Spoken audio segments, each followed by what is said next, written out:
Welcome everybody back to the Retro Ground podcast, and in front of me I have OCTLA, right? OTC. OTC. Yeah. I said OCT. Yeah, OTC LA.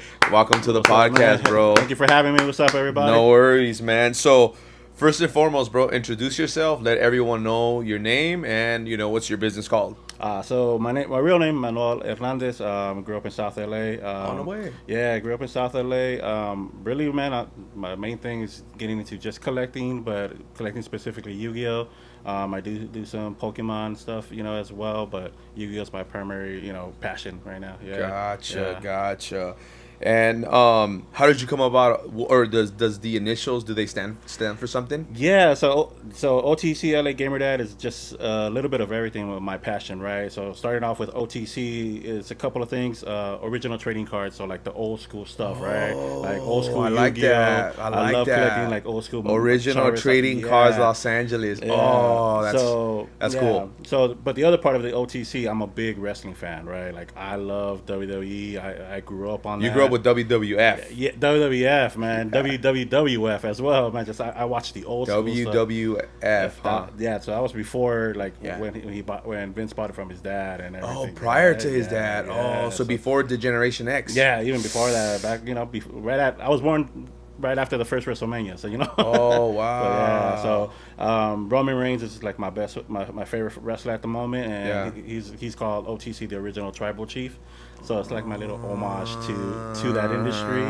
LA, obviously, of course, Los Angeles. Dodger fan, Laker fan, the don't hate, but Raider fan, But funny. Old school Raider fan. And then gamer, I love playing video games. What's your favorite game? Right now, I'm on Destiny 2, so it has been the one on Xbox. But I do jump on Fortnite with my boy. That's cool. I do jump on Call of Duty, Halo, things like that. Whoa. What about consoles, bro? Old school, which one? Always gonna be the N64, man. Bro. Smash Brothers, bro. Always, bro. Smash, bro. Yeah, right? Bro. N64 is where it's at, bro. Yeah, I can't do the GameCube. I never really got into GameCube. I got into N64. Elementary, I had this kid, we grew up here in the Valley, and I went to Silmar Elementary, and this kid, he had it all. And when he first brought the Super Mario 64, it was a game changer, because I grew up with a Super Nintendo. My oldest cousin, he bought it. No. Yeah, he bought it, and we were trying to beat it. I was never allowed to play. I would just watch, because I didn't know how to play. So I'll be like, I'll try to play, but I didn't know how to. And then when my buddy brought the Super, I was in 4th grade, 5th grade. And when he brought that, we were all like, oh, I want to play. So every kid would have a turn playing. Yeah. And I was like, man, I want that console so bad. And I got hooked on that ever since, bro. But N64 is the system, bro. Man. No, after that, I never played anymore. I did try to play. You ever heard Fruit Ninja? Yeah. Fruit Ninja. Yeah. Fruit Ninja with the Xbox. We had a little camera. Yeah. And then you would play. The Kinect. Yeah. So I would play. That's the last thing I ever played. Okay. And I bought I think it's Xbox One. Yeah, it came out on? Yeah, the Xbox One, I'm pretty sure. Yeah. So Xbox One was my last. Yeah. And it was only that game, because I just like Fruit Ninja, bro. Yeah, it was such a cool game. Yeah. But after that, that's it. But Super Smash is where it's at. What are you going to say? No, same thing, man. Like, we grew up not having a lot too, right? Out in South LA. So we were always like... What part of South LA? It was off of what streets? 6-9 in San Pedro. So like by John C. Fremont High School, like right down like that area type of thing. Couple blocks east of the 110. Okay. Somewhere around there. Shout out to the 6-9. I gotta throw Straight it out there. So we grew up not having a lot, right? So we were always like a couple of generations behind consoles. So so when we finally got the 64, I was probably middle school-ish when we finally got the 64, and that Super Smash Brothers came out first, bro. Captain Falcon. Oh my god, that's your character? That's my character. I'm Yoshi, dude. Yoshi. Okay. I'm a Yoshi guy. And so it was cool because definitely. And so my brother-in-law would play with us, my younger brothers, and they would always gang up on me when I had Captain Falcon. So that's the one thing, right, about Super Smash, when you're beating everyone, like, hey, let's team up, and like, boom, they start bombing on you. You're like, oh, dude. That was always the heart, So, but that was always so much fun. Like, like the first console to play 4 players. Dude, that's you know what I mean? Yeah. Because Super Nintendo, my cousin had it, and then my other cousins had it. The thing with that is there was Ninja Turtles. Yeah.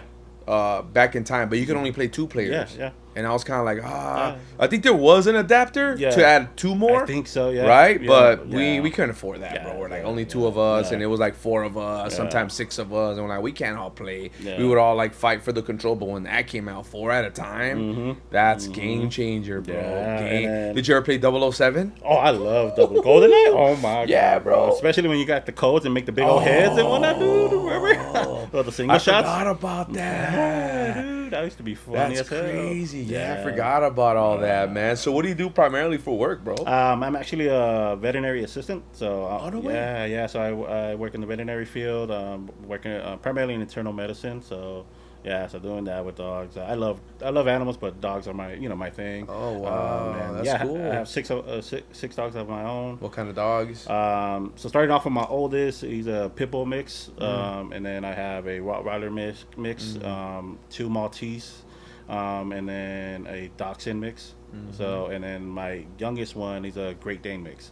So so that's cool, 6. man. Yeah, man. So you work with dogs all day long. All day long. And then you're just to decompress. You do the collecting. Yeah, actually, just started that actually, man. It was funny because like I've always loved Yu-Gi-Oh growing up. Of course, man. Yeah, watch the cartoon, exactly, bro. man. Did you actually play the Yu-Gi-Oh card? Yeah, Me too. I played it. That's what I loved about it. And then when they brought out like the Game Boys to the games, to actually play the card game, and it wasn't like anything derived from that. It was just straight out playing the card game against the computer or whatever.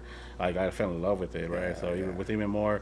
But as you get older, priorities take over and things like that. And then I have my boy, and I've always like. Want to show him everything I knew, right? Dragon Ball, all that stuff, right? And our first vacation together, he spent the night with me, and we were watching Yu-Gi-Oh, the whole series. We were just watching it, and so that got me into it. And again, kind of reliving it. And then the funny thing. This past year, routine, right? Going with your wife to Target, shout out to my wife. Going, doing the hubby thing, walking around Target. They had the Battle City Finals set. So it's a box that has all the finalists of Battle City, the Battle City tournament, right? So it was Yugi's deck, Joey's, Kaiba's, Merrick's, Ishizu's, and Odeon. So it has it all combined. So, I see it and I'm like, oh, this thing's about like $40-$50. And I'm like, I'm not going to spend, But my wife, that's always, encouraging to, like, check the price and get it. And so I got it or whatever. How much was it? It was like 29, maybe less than $30. I know it was for sure less than $30. Crazy. I know. I always like to check. Yeah. I always love checking. Yeah. So I have those big Ninja Turtles, right? I thought they were like $40-$50. And it's Target, right? Yeah, so dude, they were like $8.99. Yeah. Now they're like about $40 a piece, but I'm like, what? I'm like, can I grab all of them? She's like, get them all. Take them. I'm like, take them all. They didn't have Michelangelo though, and I'm like, oh, so that's like the one I'm missing. But bro, going to Target, sometimes you think they're more expensive, but you be coming up sometimes. Yeah. Sometimes so that's why it's always check the prices, guys. Always check the prices. And so I checked it right, and I took it home, and I popped that open, and it was all the decks, like. It had my favorite, the Dark Magician. Had the Blue Eyes. Had the Egyptian God cards. But it said the funny part. It said Speed Duel on the cards. So I was like, what is this? Like, because I knew the game, original game, but I also know that it's evolved, right? Like at this point, there's like link cards, pendulum cards, where it's gotten to the point in tournaments where like you draw your right cards, you literally can drop like 16 cards all in one time because they're all linked together. So it's become very complicated, right? So I looked up and it was like pretty much it was a different version. So it was all the Speed Duel, so all Battle City rules. So and I grew up on Battle City. Like I love the Battle City saga, the arc, and so I was really excited, right? So that kind of got me into it. And then at work we have the key pass, the badges, right? So everybody's wearing Pokemon, some Magic the Gathering. I'm the only one in that building. It's like about 300 employees wearing Yu-Gi-Oh, bro. And everybody's like, "What is that? What is that?" And they the little pyramid one looking. No, it's the Dark Magician. Oh, gotcha. So it's a Dark Magician, right? So that's my favorite. So I'm wearing that one, right? And that's the one that I like always keep it in Dark there. Magician was dope. And so people ask me, and I'm like, dude, there's not a lot of people here that like can recognize it off the bat. Yeah. So I started like just researching, and then I bought another pack, and got some more cards, and I'm like, you know what? I want to start collecting these again. Yeah. Because And how long ago was that? that was probably 2 months or so ago. No way. Yeah, it's really, it's really pretty fresh. Yeah, pretty fresh. And so I started researching, where to buy stuff, where to start looking at stuff, and then, like obviously trade card shows to look, and then Whatnot became a big thing too, that you can buy individual cards, and then just certain, stores around that have them, because not a lot of people have Yu-Gi-Oh. Yeah. It's not something that's popular. I mean, then they're pretty expensive when you do find them, bro. Yeah. I've seen the Blue Eyes White Dragon go for like 6,000, like PSA 10. Yeah, I'm sure it's the first first gen, edition, bro. yeah, I remember you could buy those with the whole starter deck, and that was the main one. But no one wanted that. Yeah. Like by the time you summon them, bro, you have to sacrifice so many more, right? Yeah. Characters. Yeah, You're like, why even sacrifice all those, bro? Yeah. But Dark Magician.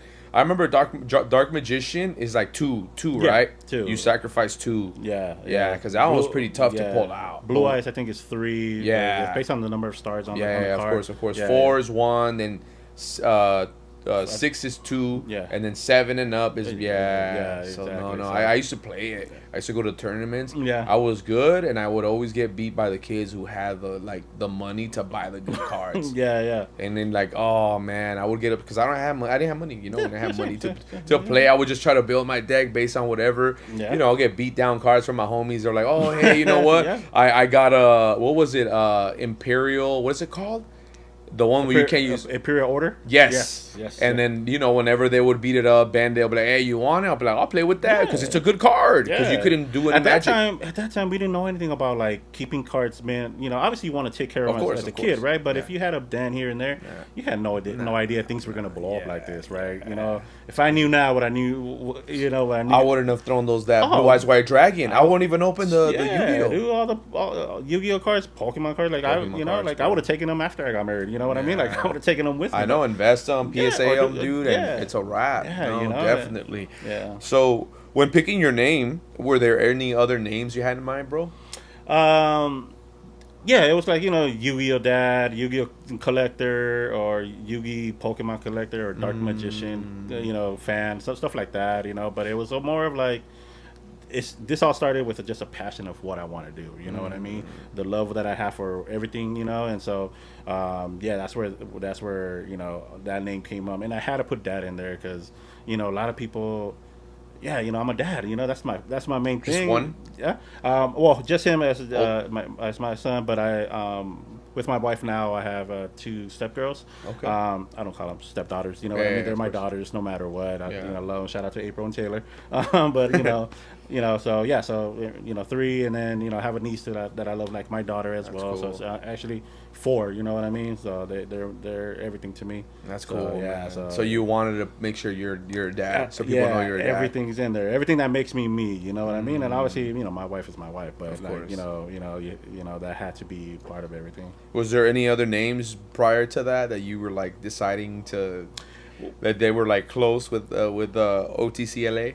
The other one was that you were like it was between those 2. So the other one was Tribal Collector. Tribal, is that like the graffiti? No, that was more like WWE for the Tribal Chief, because I wanted to incorporate right. So it was Tribal Collector LA. So and I was like, but it doesn't. You know what I mean? Like the tribal doesn't really fit, so it was either this or that, and I'm like, no, let me just go with OTC, because now when people call me out, it's either Gamer Dad or OTC, you know what I mean? And there's people that ask what does OTC mean, and there's people that recognize it, like, oh, are we talking about Roman Reigns? And they'll throw up the ones, salute. So I'm like, oh, that's cool. That is cool, man. I think to me it sticks out more original trading cards. Original trading cards that because they're original. Yeah. They're the OGs. There was no magic. Yeah. Like Yu-Gi-Oh was like, no, what there was, was there Digimon or was that just a cartoon? No, there was Digimon too. There was but no one really hyped it up. Yeah. It was kind of like fake Pokemon. Yeah. I mean, I liked it. I tried to get into it. I didn't really get into it. Same. I was kind of like, I don't know, man. Look at that. Well, what's that one right there? That's Spellbinding Circle and Summon Skull, man. That's yeah, the there next you go. one. Summon Skull. Summon Skull's the next one that I'm like. I have Dark Magician. I have Blue Eyes and the Red Eyes. So Summon Skull. PSA I haven't graded no? them yet. I haven't graded it. Just raw. Yeah, just all raw. I do have a Toon Summon Skull graded at PSA 9. Okay. So I have that one, but that's my first graded Yu-Gi-Oh one that I was able to get. So I'm holding on to that one. That's awesome, man.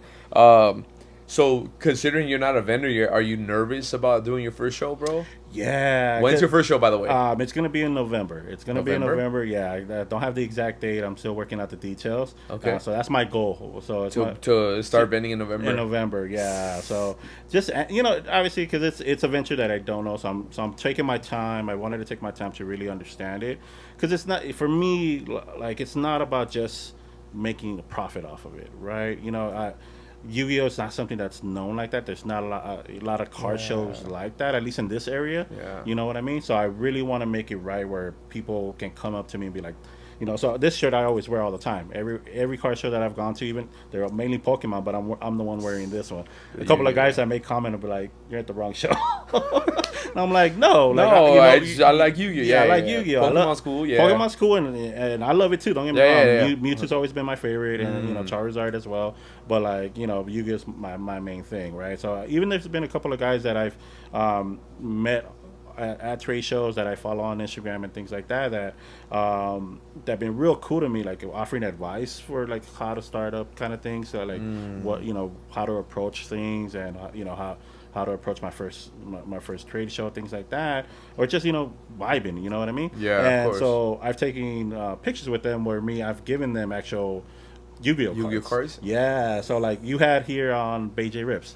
Yeah. Yeah. So I went to a show that he was there at, and I gave him a Dark Magician and a Dark Magician girl for him and his girl.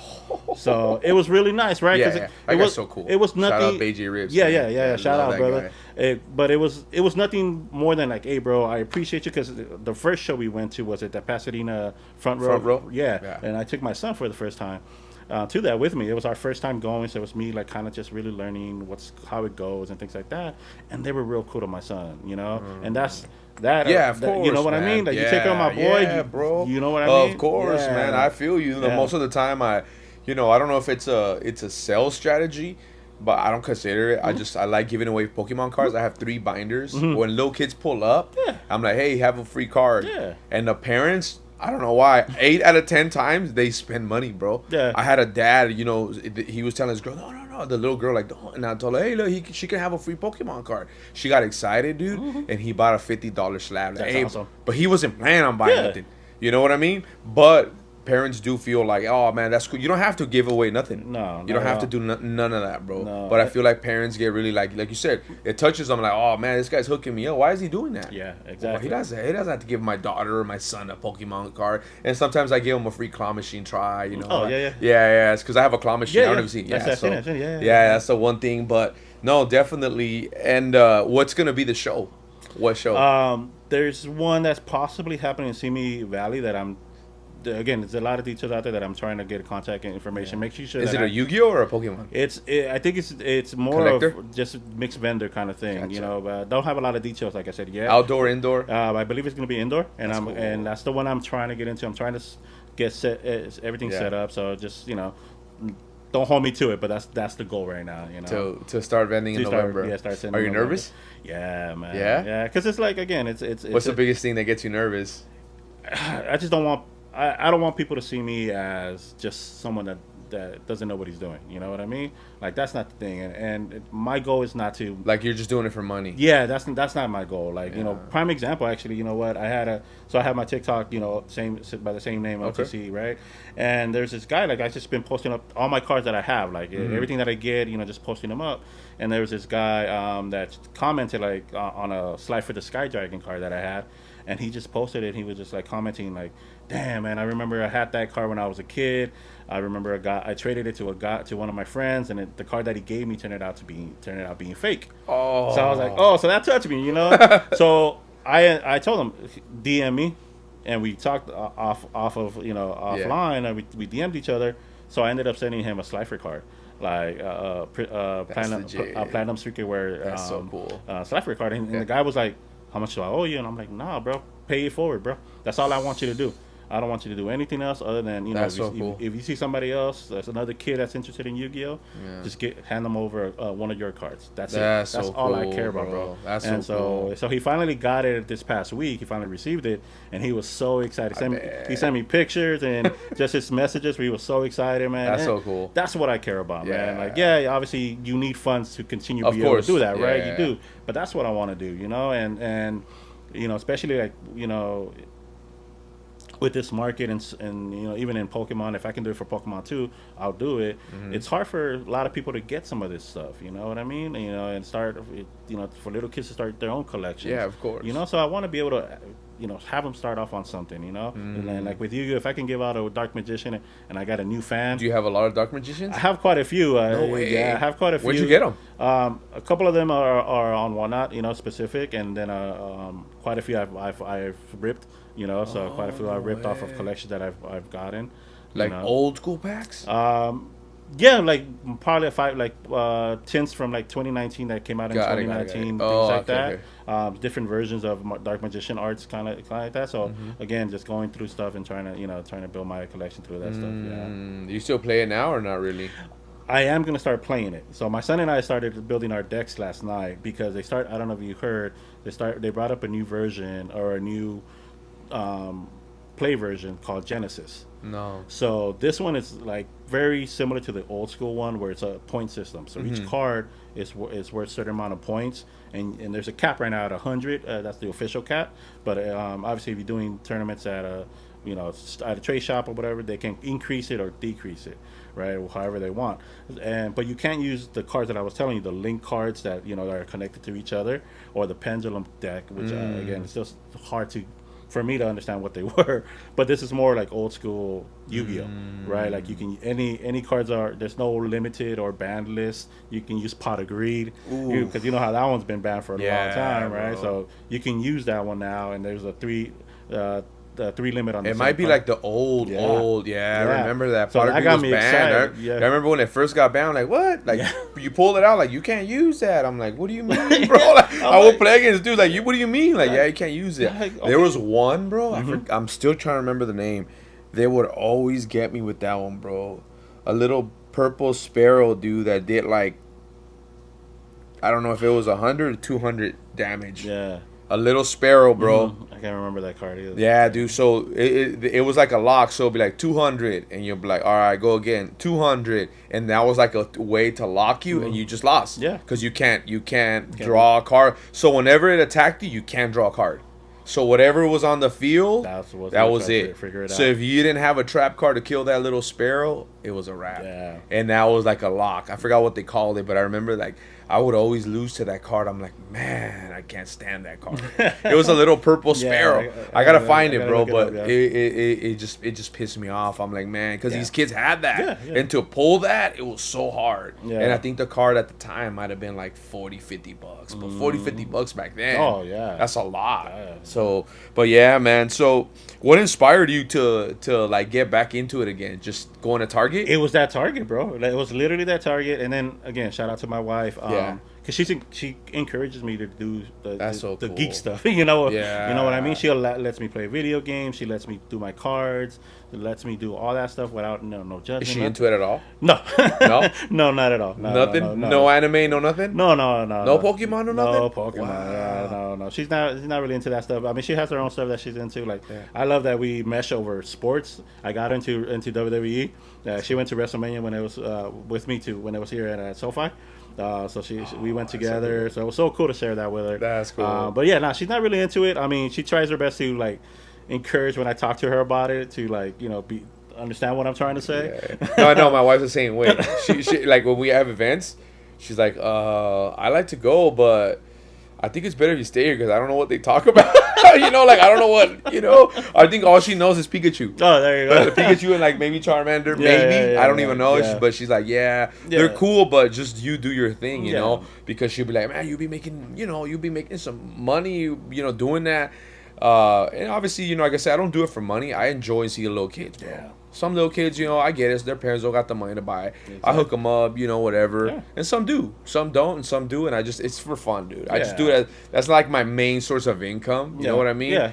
And like I said, I do what I do for a living. But oh man, that's so cool that your wife inspires. Do you have any friends or family who think like that Pokemon or Yu-Gi-Oh is kind of weird, or not really? No, I haven't had that conversation with any of the family that they think that way or anything like that. Yeah. Like I talked to my brother about, He's down with it. He's not down with it, but he kind of like to build like a LLC on the side to do this. Like I talked to him to take it serious, to really take it serious, like just bouncing off things because he has his own stuff going on with his career and repairs and stuff like that. So just kind of bouncing off of ideas. That's so cool. But he his thing was just like, hey man, whatever makes you happy, what you're passionate about, do it, man. And he's like he threw some pointers as far as like what to look for and things like that. But that was it, But that's so cool. My nephews are into it. Like my nephews probably have a better Pokemon collection than I do, and they're and so yeah, so everybody's encouraging. That's so cool. Yeah, we all it's funny. My family, we all have our side hustles. You know what I mean? Like my wife. I think if you live in LA, you have to. Bro. Yeah. I think everyone. Any Angelino lives in LA. You it's difficult almost to like not have a side hustle. Yeah, right? Because you're just everyone's hustling. Bro. Yeah, you have it's to just hustle. Yeah, hustle, you have to have that extra money for like gas. Like like last minute, damn, let me pull out of this because I need gas. You know what I mean? Just, I feel you. Sometimes I'll be like, oh man, like I don't like to use my cash, like whatever's on my card, and I'll drain my card first, and then I'll have my cash, right? And then I'll be like, oh, let me check my Cash App. And I remember that people send me money on Cash App for the claw machine. I'm like, but, one of my, my buddy, I went to go see him today, Collector's Den, Kevin, shout out to him, man. He gave me a really good idea. Never looked at it this way. I probably should have. He says, I don't use my salary or income, personal, to move Pokemon. It's all money I already flipped. And that's a good way to look at it. Yeah, and it's a really good way to look at it. Yeah, and because if you start using your salary and you're not responsible, dude, I think it becomes an addiction, bro. Yeah. Like if you jump on there, like I've seen, like I put myself like when I go on One Out or whatever or eBay or any of those, I put myself on a budget. Like I can't do more than $10 on a card or $20 depending on what I'm looking for, because if not, like I see guys just dropping on cards, and I do my research before. Like if I'm looking for a specific card or one, I see what the market value is. So if like I can't go above this because then I'm losing money, right? And so I give myself a budget as far as like how much I can spend on building my collection, and I'm not moving off of that. That's it. That's cool. At this point, it's more of like, okay, I got to do a vending in order to come up some extra cash. Exactly, to flip that into getting more different type of collections and things like that. And my salary is my salary. Like work is work for bills. For bills because we have a house and things like that. So I can't pull from that to you know what I mean. So 100%, man. And I mean, I think after your first one, you're gonna want to do it more, bro. Oh yeah. That's how I started. Yeah. That's how it starts, bro. You're like, dude, I can't wait for. Trust me, bro. Like I started. This place was full of more collectibles. I had more stuff. Oh. I have a 4-year-old. She was younger. She started opening stuff, and my wife says, "I think if we don't sell this, she's like, I think everything is she's gonna open it because she doesn't know, right? She comes here, bro. This is her favorite place. She was smaller, 3 years old. We would be at the door." And she'd get excited. She'd shake like, yes, we're gonna see some toys. Like awesome. She would shake and she'll come in here. But I started showing her, hey, look, you can't open these. I'll let you play with the Pokemon, Burger King toys, but please just put everything back. Yeah. Like, okay, Dad, okay. But I just started just trying to get rid of my inventory because I said, you know what? Some of the stuff, I'm gonna get rid of it. I started selling a bunch of old video games, like games I'm not gonna play. Yeah. I just stuck with the ones that I did, and that's how I started. And I one show in Santa Ana got me started with everything. Yeah. And that was it. And I'm like, dude. And like I had the claw machine here, I had a card vending machine here, and I'm like, I'm gonna find a way to make money. People go to Denny's and spend that. I'm gonna put some Pokemon stuff, and it's a hit, dude. Yeah. But after your first one, I'm telling you, man. Yeah, you can never go back and be like, and that's the thing. I want to do it right. Like, you know what I mean? I want to have a banner. I want to come up with an idea for like to attract people to just start a conversation. You know what I mean? Like hey, like, you know what I haven't seen at a card show, and I've been wanting to do it, but I always forget. A little TV, old school, with a DVD player, just playing a movie.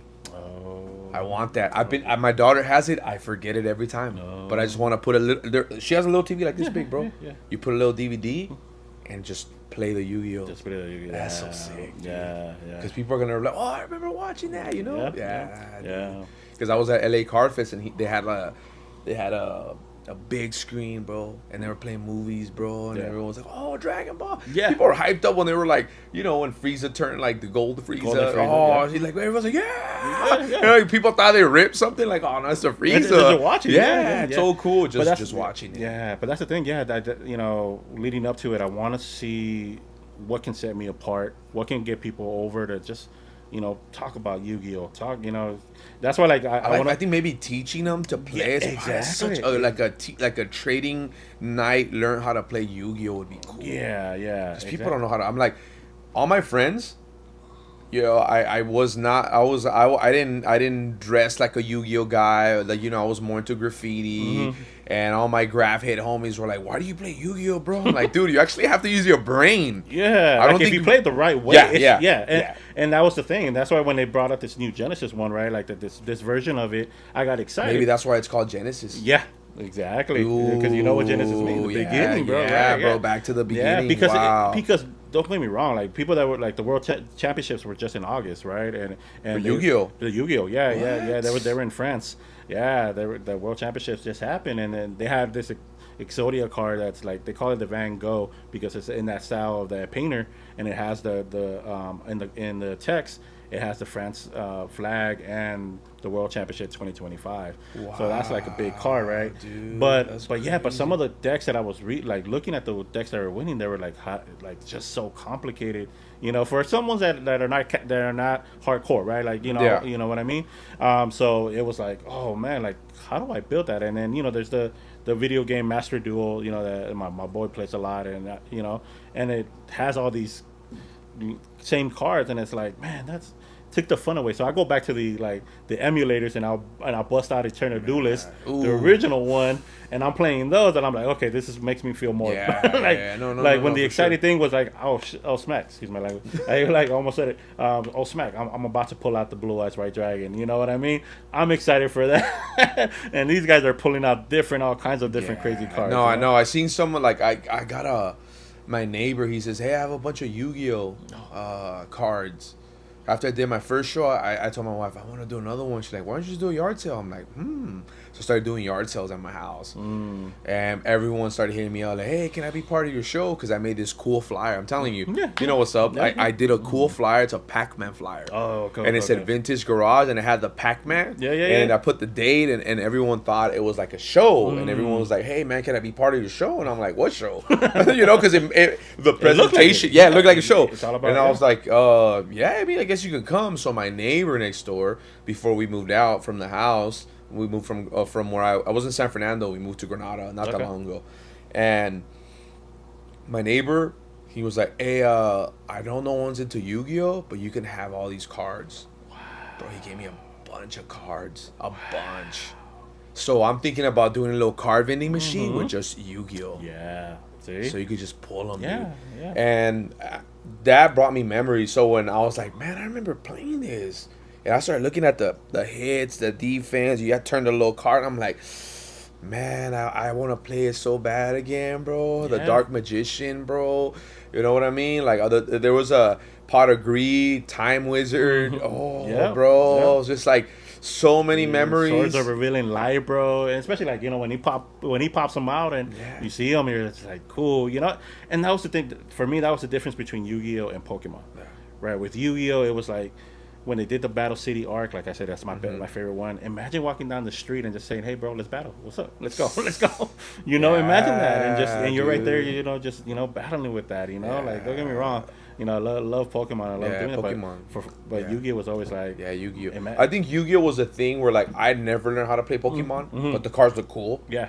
But Yu-Gi-Oh, I actually played it. Yeah. Like I actually sat there and like try to find like I was in high school and my high school friends were like I said, most of them were graph heads. I was into the graffiti scene, and they'll be like, "Well, why do you play that?" I'm like, "Dude, you actually have to use your brains." And I would sit there in class and be like, "Okay, if I use this, I would try to strategize." I'm like, "How do I beat my buddies? You know, how do I, There's what was that one? What's it called, bro? It had like a dome, and oh yeah. what's it called, bro? I can't remember the name of it. I'm sure I have it in my collection at home. You had, I know, you know what I'm talking about, right? And then you had Monster Reborn. Yeah, Monster Reborn. Monster Reborn. Grave Robber. That's another good one. And then there was another one that I used to use, bro. Black Hole. Black Hole was a good one, bro. Raikiki.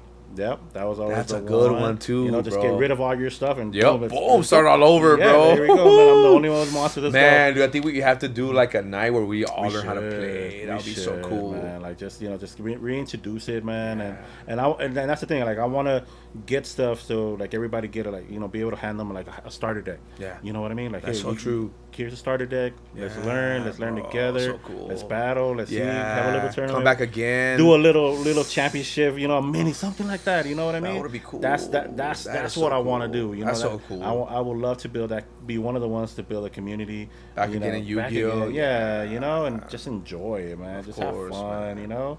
And so man. So that's what I'm hoping with all this. That's my goal. That's my goal, to be known as one of the guys, because there's guys out there. Yeah, there's plenty of guys out there. Now I'm gonna go on my Instagram and look for a couple. I didn't think about that, bro. Yeah, I'm following a lot of guys that are passionate, that have some awesome cards, some slabs, and some and I've talked to a few of them. I'm like, hey, what do you think if we were to do this? And they're like, yeah, man, somebody can pull that out.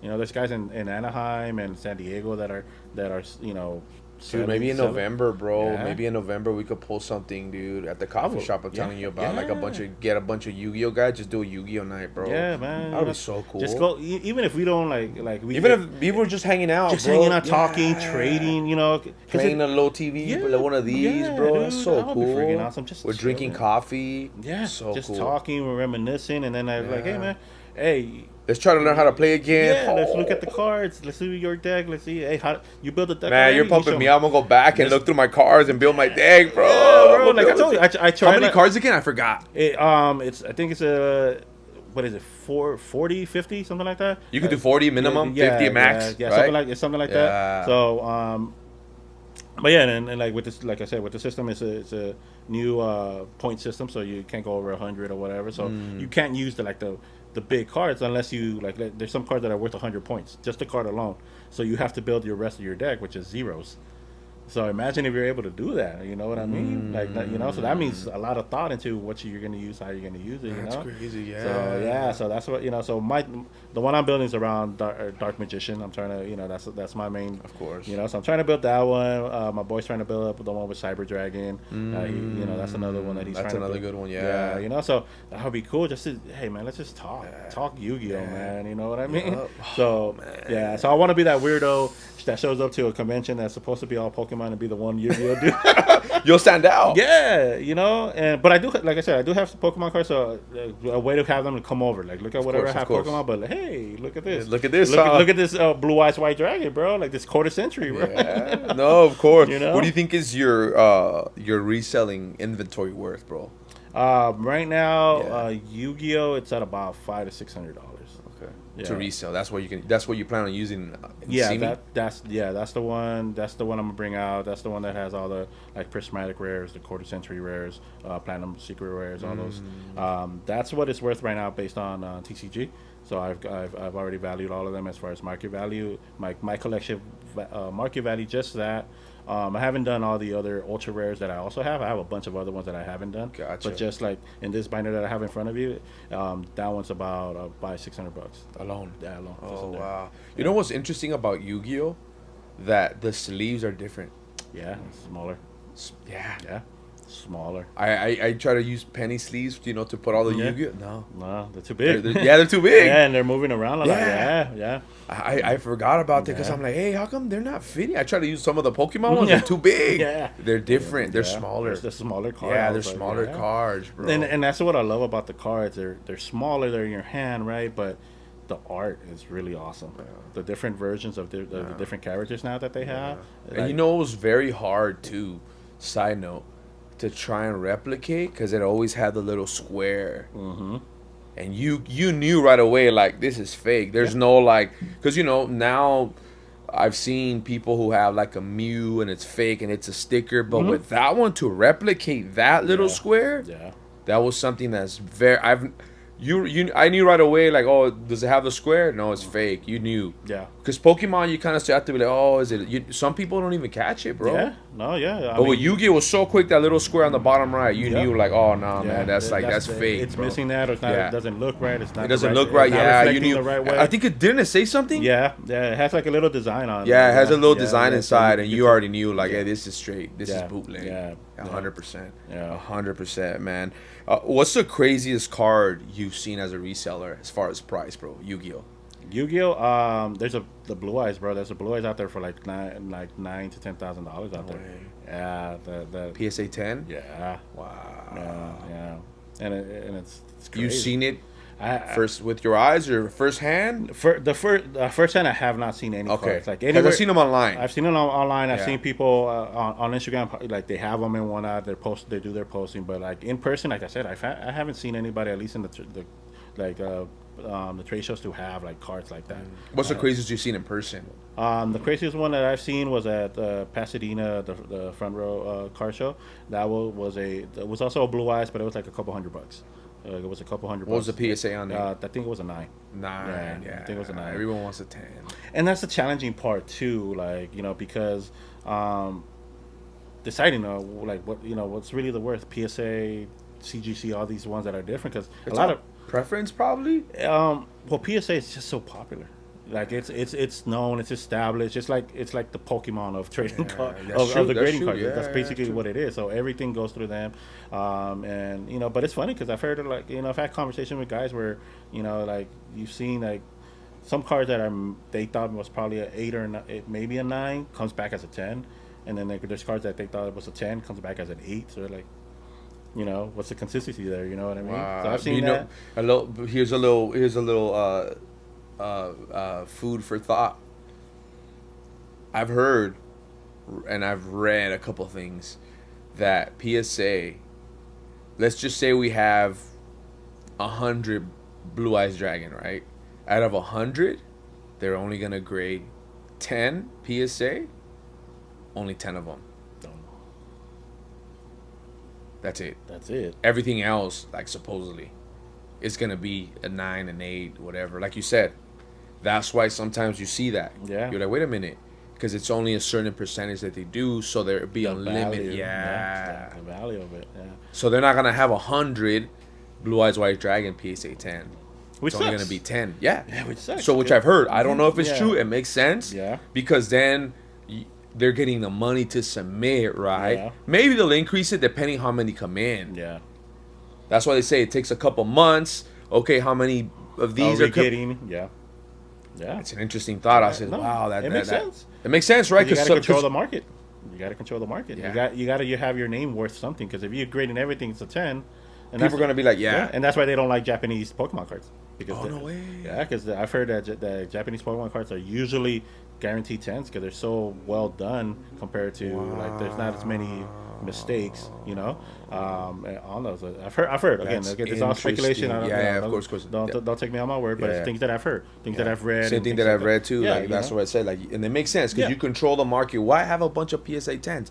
Then it makes it competitive between people trying to trade, do this, move That's why you said, like, some of them are supposed to be an 8, they become a 10, because once they hit that margin, supposedly, then everything else is going to come back at like a 9, and they're more common. And that's the thing, you always got to send in things that are normally not graded, Because if you're the only PSA 10, less than 100 out there, then that raises your value. But if it's more than 100 out there, then people can find it pretty easy out of 10. 100%, man. That's always a challenge, yeah. Yeah, of course.